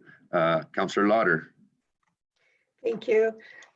I have to agree with what Councillor Talbot is saying, that there's lots of people that are against having RVs and trailers and such in their drives. And there's so many cars parked on the streets nowadays because many homes, there's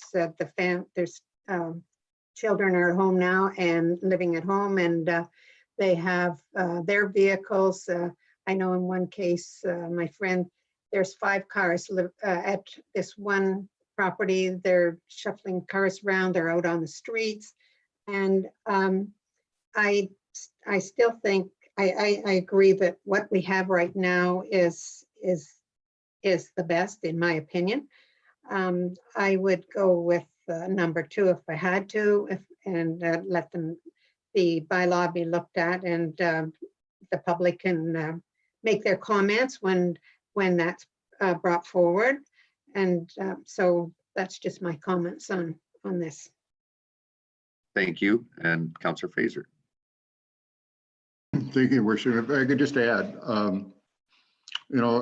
as far as complaints about parked RVs, I get 10 times more complaints about speeding within the city of Woodstock, and particularly more on residential streets these days. One thing about vehicles, and Mr. DeHaan mentions it in his report too, that though parking vehicles on the street, it becomes problematic. It also slows traffic down because it squeezes the width of the street down so people can't speed as much. You certainly see the effect if you look at some streets like Springbank, where there's cars parked on both sides, squeeze the traffic down, slows them down.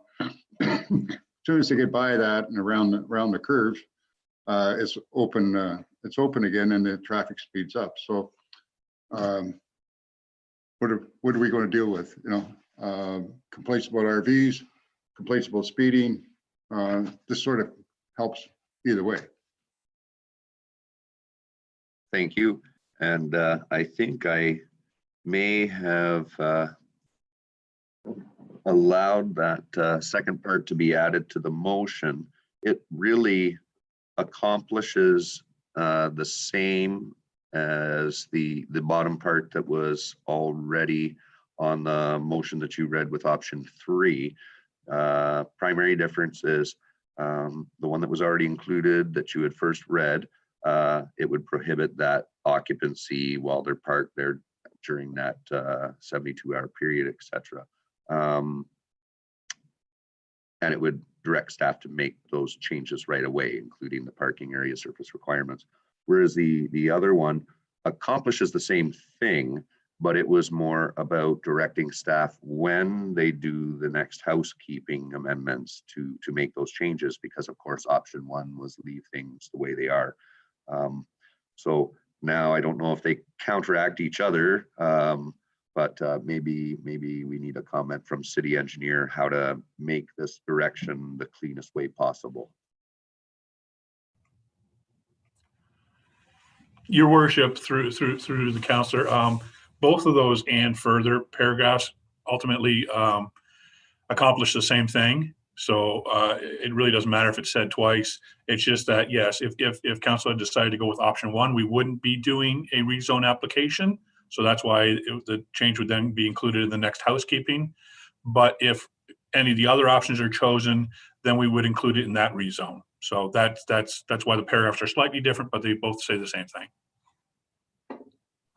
So I think the way it stands right now, so everything can still be accomplished. We don't need to start over. So any further discussion on going with option 3? And so you've heard the motion. All those in favor?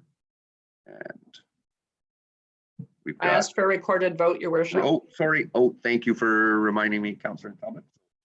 We'll hand things over to the clerk, and I'll hit my mute here.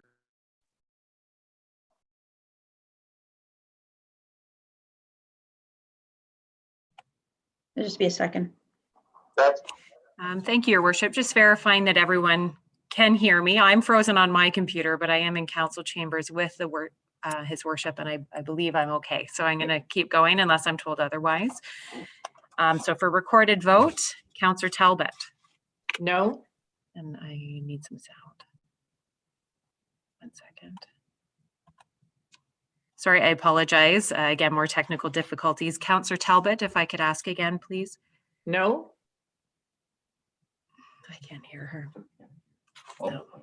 Okay. Okay. And Councillor Accioni?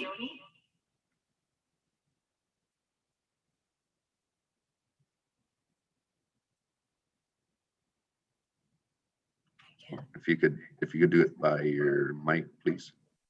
Sorry. I'm sorry. Yes. Mayor Birch? Yes. Councillor Fraser? Yes. Councillor Lauder? No. Councillor Schattenberg? Yes. And Councillor Tate? No. And motion carries 4-3.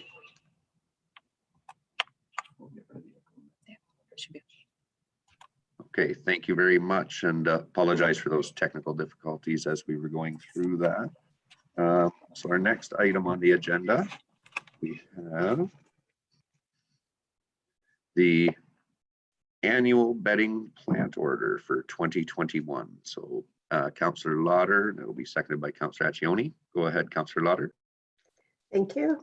I'll move that Woodstock City Council approves the funding $33,047.75 plus HST in the 2021 budget for payment for the supply of floral materials from Family Flowers, Inc. Thank you. Discussion? Seeing none, you've heard the motion. All those in favor? And carries. And our next item is the status of 381 Dundas Street. And we'll go with Councillor Accioni. Thank you, Your Worship. Move by myself, the Woodstock City Council deny the extension to Phoenix Group and that the city solicitor be instructed to initiate the buyback process for the subject lands, and further that the costs of buyback of the subject lands be financed from the reserve for capital projects, and further that City Council approve $15,000 to clean up and secure the property once it is in city ownership to be financed through the reserve for capital projects.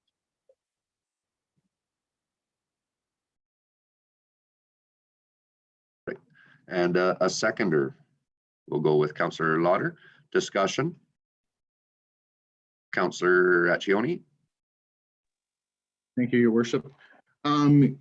Again, as mentioned at length at our last meeting, I'm really been disappointed with what the current ownership has done there. The state of that piece of property has been such an eyesore for so many, and by far the #1 property that we get, or personally anyways, that I get the most complaints about. They've had the opportunity the last couple of weeks to kind of clean up, show some good faith, and with no activity that I've seen, I think this proves to the point that I think we better move on, get some fresh ownership in there, and get some fresh ideas of what's going to do, because what they have or were thinking before, I think, was so expensive and so out of reach. I don't see it ever happening. So I hope we can move on and get new ownership in there and get this land built with something. Thank you. Thank you. Further discussion? Councillor Lauder. Thank you. I would have to agree with Councillor Accioni on that. The people have put up with enough and with all the garbage and that. And I drove back down there the other day, and it isn't any better than it was. Maybe a few things have been cleaned up, but it's time that we do something else. Those people have had to endure for so long. So I'm certainly supporting this. Thank you. Further discussion? Councillor Talbot. Well, I had faith and now I've lost it. So I will be supporting this motion as well, even after the correspondence that we received regarding the proposal. I thought we made it very clear what our expectations were at the last meeting, and I lost the faith that I had. So I think it's time for us to take it back and go forward from there. Thank you. Further discussion? And Councillor Schadenberg. Yeah, through your mayor, I guess the comment I'd like to make is that when this was originally began this process, obviously it's before I was on city council. It was supposed to be the lion's share of it was supposed to be affordable housing in the county of Oxford. Without going into discussions we've had at other meetings. Therefore, I would have a stake in it for affordable housing for people in the city of Woodstock. But now it comes out that it's going to be mostly condominiums at a price tag that have to be pre-sold and very little affordable housing. And all of a sudden you go, well, that's wasn't really even the general intention to begin with. So that's why I've been very disappointed with how things have evolved. Thank you. Further discussion? Seeing none, you've heard the motion. All those in favor? And carries. Thank you. And we have, let's see, next up is the status of our 2020 accessibility plan. And we'll go with Councillor Schadenberg to move and Councillor Fraser to second. Thank you. Yeah, the Woodstock City Council approved the 2020 status report for the 2018-2022 accessibility plan. Thank you. Discussion? Councillor Schadenberg. Just wanted to state as a bit of an update for everybody that the Accessibility Advisory Committee met as recently as November 10th via Zoom. The engineering office renovation, I've been through the front office area and other places, the engineering office, very nicely done as far as we're talking about the accessibility angle here, of course. Additional accessibility parking spaces at the community complex was well recognized in the report. And the one thing that was mentioned in the report as well, that the Accessibility Committee has a site plan review person, and we certainly do. His name's Alan Taylor, and he's one of the great volunteers on our committee. So the Accessibility Committee continues to move forward, and we approved the plan, of course, as well at our last monthly meeting. Thank you. Further discussion? Seeing none, and that plan is available on our city website, and it speaks to some of the upcoming initiatives as well. You've heard the motion. All those in favor? And carries. And our last one today is the zoning bylaw amendment appeal, and this is in regards to 75 Brock Street. Councillor Fraser, and the seconder will be Councillor Accioni. Go ahead, Councillor Fraser. Thank you, Your Worship. The Woodstock City Council supports the decision to refuse to amend the zoning bylaw with respect to application ZN-8-20-16-75 Brock Street, and further that the city clerk be instructed to advise the local planning appeal tribunal. Thank you. Discussion? Seeing none, you've heard the motion. All those in favor? And carries. And we have no notices of motion or new business, so bylaws. Councillor Talbot. Thank you, Your Worship. Move by myself and send it by Councillor Lauder that the following bylaws be given a first and second reading. 94-1920, which is a bylaw to provide for an interim tax levy, and 94-2020, a bylaw to authorize the borrowing of $5 million. Thank you. Discussion? Seeing none, you've heard the motion. All those in favor? And carries. Councillor Talbot.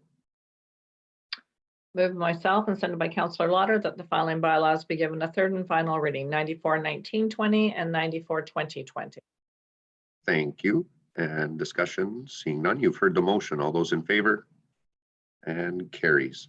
And let's see, we're gonna do things each time on my screen, and I know for the viewers at home, it may look different. So I'll go closing comments in the order that makes sense on my screen here. So, and of course, Councillor Tate had to leave the meeting just a little bit early here, so we won't hear her. So we'll go with Councillor Fraser. Thank you, Your Worship. And I have a little bit this time. As you can see, I'm not cold, but I'm wearing purple. I see Councillor Accioni is also wearing the purple scarf.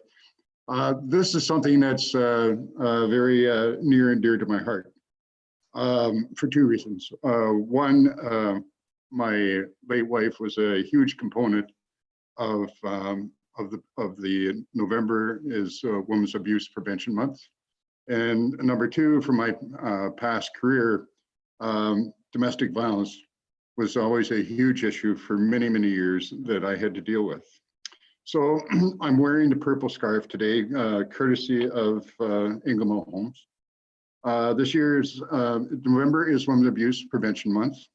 This year has been a particularly difficult year because there's been such an increase in incidents of violence against women in Ontario, and the shelters across our province, including Woodstock and area, simply don't have the resources to deal with them, nor do they get the funding.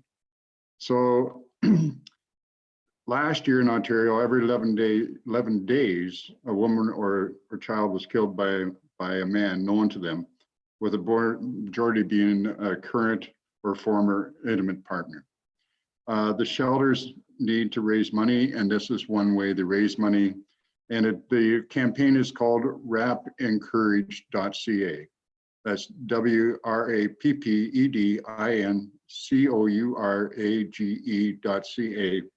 Or you can text courage to 41010 and donate to the Wrapped in Encourage campaign to support the shelters across Ontario.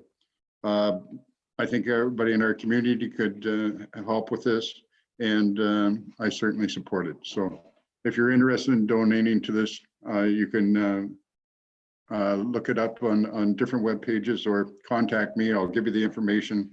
If everybody donated $5, a lot of our shelters would continue to function quite well, looking after abused women. Thank you. Thank you. And Councillor Talbot. Thank you, Your Worship. Just want to comment on how well things proceed, even with COVID looming everywhere we go, by the changes we've had to make. I'm just thinking about Remembrance Day, just as an example. I mean, unfortunately, the public wasn't able to show the support that it normally does, but we still had a service for the veterans. There's events that are taking place that normally take place in person, like Gems and Dava had a recent auction, live auction, and had it online as well. And I was just trying to find the email that said how much they did. They still were able to raise over $74,000. So, you know, people are still contributing and still supporting our community and the things around it. And another thing that I was looking at was the BIA. This would have been our Santa Claus Parade weekend coming up. They had Ding Dong, the Tax was gone last weekend.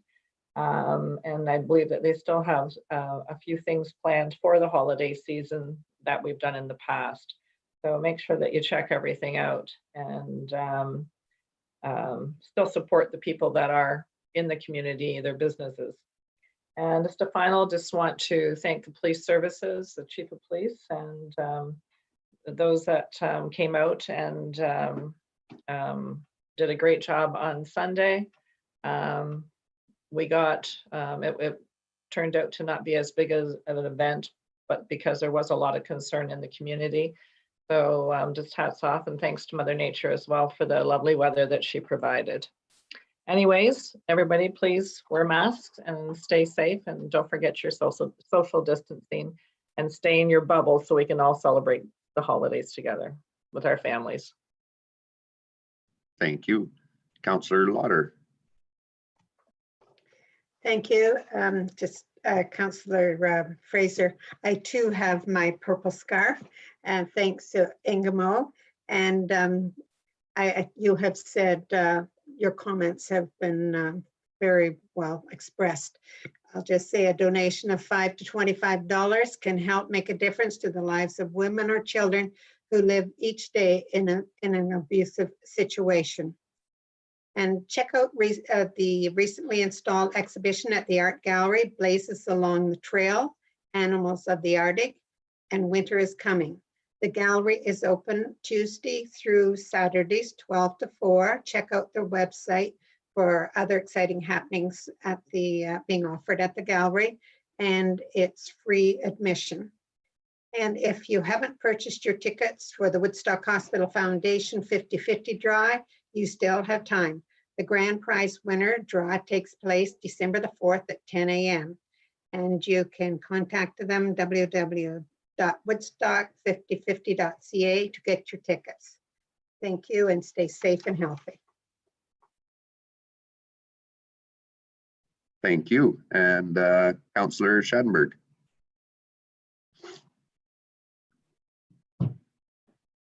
Yeah, thanks a lot, Mayor Birch. I guess the one thing I want to talk about is Bill 229, which is the province of Ontario's budget. I circulated some memos or notes from conservation authorities around the province of Ontario, including the Upper Thames River Conservation Authority, discussing what's called a Schedule 6, or sort of an omnibus bill that was attached to Bill 229. And really what it talks about is, we all know, for example, that the Upper Thames River and the other 36 conservation authorities across the province work very hard on flood control and drinking water protection, watershed report cards, and areas like that. But there's also very much a regional approach to land management, and that includes planning departments and what we call Section 28, as far as getting something passed through a planning that sort of says, well, the Upper Thames River Conservation Authority can comment on that specific item, whether it be a building permit or something to do within a floodplain or outside of a floodplain, obviously, as well. So just want to let everyone know to keep tabs on what happens with this Schedule 6 within Bill 229, because it certainly does affect the controls or what the conservation authorities can possibly do, or possibly participate in, or possibly not be allowed to even participate in, when it comes to land management and building of whether subdivisions or even commercial projects. And of course, agricultural best practices are something that's always very much stressed as well through the watershed, what their core mandates are as far as protecting the watershed in Southern Ontario and what everything that's deemed to be the Thames River. Thanks a lot. That's it.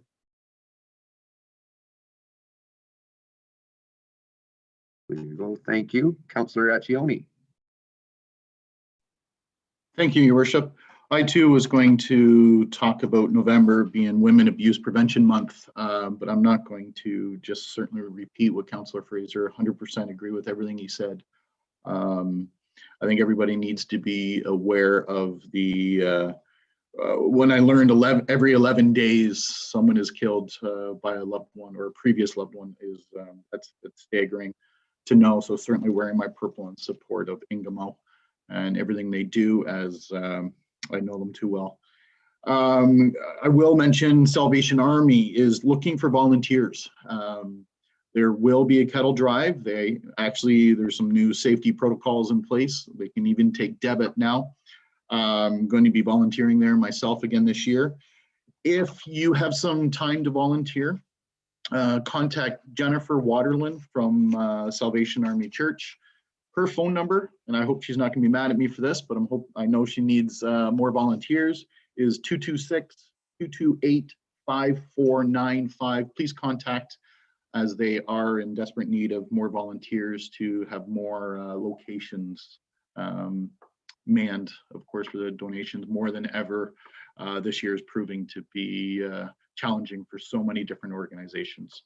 So please be generous, please be safe, wash your hands, keep apart, please wear a mask, and be safe, everybody. Thank you. Thank you. And I would also remind everyone that this is the month of Movember. I did have a few individuals from our first council meeting in November that tuned in to watch. They thought maybe I had a little bit of dirt on my upper lip. There's about 10 days to go now, so it's a little fuller. And of course, this is for men's health issues as well as men's mental health. So reach out, share dialogue, and make sure that the men that you know in your life are getting the helps that they need, whether it's for their physical bodies or their minds. So, and of course, donations can be made as well. And I'll be updating my MoBro page very soon.